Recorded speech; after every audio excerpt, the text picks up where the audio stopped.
Good morning, everybody. It is Saturday and the weekend for a celebration for Mother's Day. And for some, it will be a wonderful celebration because you'll still be able to have your mother with you. And for some of us who have lost our mother, it will be a little sad. But however way you're choosing to celebrate it, whether you have a mom, whether you don't have a mom, whether you were adopted, whether you wonder where your mom is. I mean, there's so many things here. Trying to make this something that can be sweet and wonderful, but for many other people, I can understand it might not be that way. So, anyway, uh, I just want to put a blanket Happy Mother's Day to anyone that does celebrate it. And for those that do not or are unable to, I hope that you have peace on that day without any conflict or chaos. And so that's my little something for this section here, because what I really am going to speak about is I went to see a movie. And whether you're aware of it or not, I am kind of a movie buff. I love to go to the movies, enjoy my popcorn, drink my Diet Coke, and I then watch the movie and then I dissect it. And I'm always looking for movies that are interesting or have a message. This one, when I first saw the previews, I thought, this is going to be a nice one. I think I'm going to want to come see this. And it came out this weekend. I was there Thursday afternoon, and the name is Sheep Detectives. And it, the whole movie plot is about a shepherd or someone that has sheep and how he protects them and keeps them safe and talks to them. And the only thing he uses them for is the wool. And the rest of the time they lay around and have a good time. And somewhere along the movie plot, he gets killed, murdered. And then it's up to the sheep to solve the mystery. And so the sheep can speak to each other, and so of course that's what the movie goes along with. I'm not going to give away a lot of it, but in the process of watching the movie, again, I'm always looking for something that I can apply to life. Uh, Sheep are known for being uh, slow and not very smart, and that they don't remember anything. And so they play this up in the movie.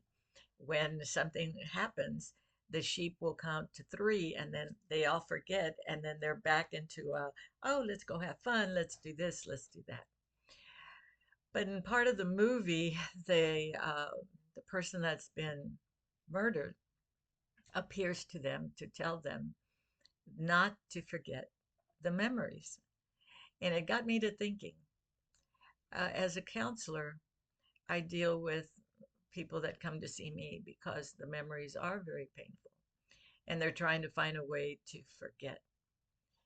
And I thought, well, this is a really a good way to understand that there are memories that are joyful, memories that are sad, memories that we really want to forget, memories that were very destructive for us, memories that we wish we could go back to that moment and relive it because it impacted us in a certain way. And again, I work with a lot of clients. I have a lot of clients who come who are traumatized by memories, who have lost a loved one and are being traumatized by the loss of that person. And they come with an idea that they want to eradicate the memories or make them not be there. Um, but the movie made a very good point. It said, keep your memories and don't put them away because memories are really a way to help us, even those that are very traumatic. We do have to face our memories and be able to look at them from a realistic perspective and not be afraid of those memories so that then we can walk through the memories to the other side and know that they can no longer harm us. A lot of times we think about memories as something that will take us back to that moment and we get harmed all over again. And now I'm not dismissing anything. I'm not dismissing that memories, all memories are wonderful. No, I have personal memories that I think are horrific. But now that I'm able to look at them and stand back a little bit and look at them with realistic eyes and process them, they no longer stop me from living. I'm able to see them for what they are and then put them in perspective. And again, I'm not dismissing. Somebody might come along and say, "Oh, I've got some really bad memories. How can you say blah blah blah?" Because there'll be someone that will say something like that. It's just human nature. Not all memories are wonderful memories. We have those memories that stay with us and they're joyful, and we pull them up and we look at them and, oh, I wish we could do that again. And then there's memories that we pull up and say, I don't even want to go there. But as long as we don't go there, they will keep us hostage. Think of it from that perspective. Memories can keep us hostage and won't let us move forward. And so, anyway, and something else that he said in the movie was memories help us to remember both the uncomfortable and the comfortable. And I think of three words that I applied to my life, and I learned them late in life, but it's been very helpful. Be curious, look for an explanation, and explore.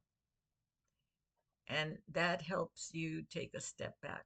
Whether we want to take the step back or not, it is important to take a step back and look at things over here while they're over there, not to eradicate them, but to be able to see from a different perspective. And I'm not talking about forgiveness, and I'm not talking about that it didn't happen. I'm not talking about anything like that. But I just wanted to. This would involve a longer uh, video of how to deal with memories, because as a counselor, I'm kind of a there's two sides here. I'm thinking of it as a counselor of how people come with some very traumatic memories, and we help them process those, and then they know where to put them appropriately so that those memories can no longer control their lives. Okay?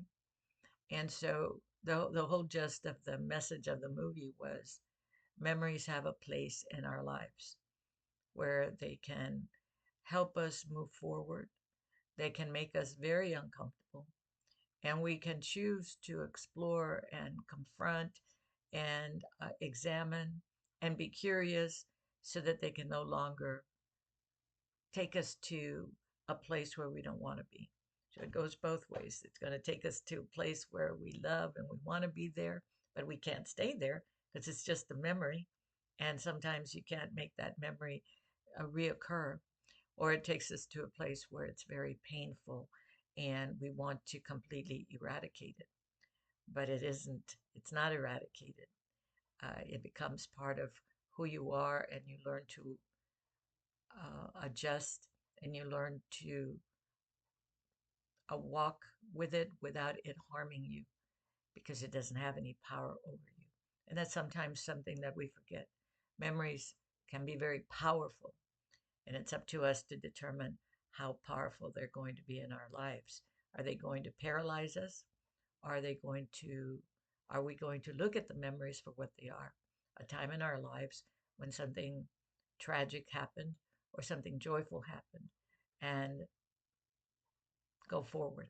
So anyway, I just wanted to give you this little snippet of this movie that I saw. If you are interested, then go see the movie for yourself. See if you think that this has any value, what I'm saying, what I'm sharing with you. But I always do try to take a little something out of each movie. My I have my husband goes with me, and when I ask him, "What did you think?" And push right over his head. Oh, I was sleepy. I fell asleep, and I'm over here thinking, "Oh my God, there was so much in the movie." But that's me. That's how I live my life. Always looking for something around the corner that I can apply either to myself or share with someone. So, with that said, may you have a good weekend. And anyone that is celebrating Mother's Day, may your day go well. And for those of you that are not going to celebrate it, may your day go well too. Thank you.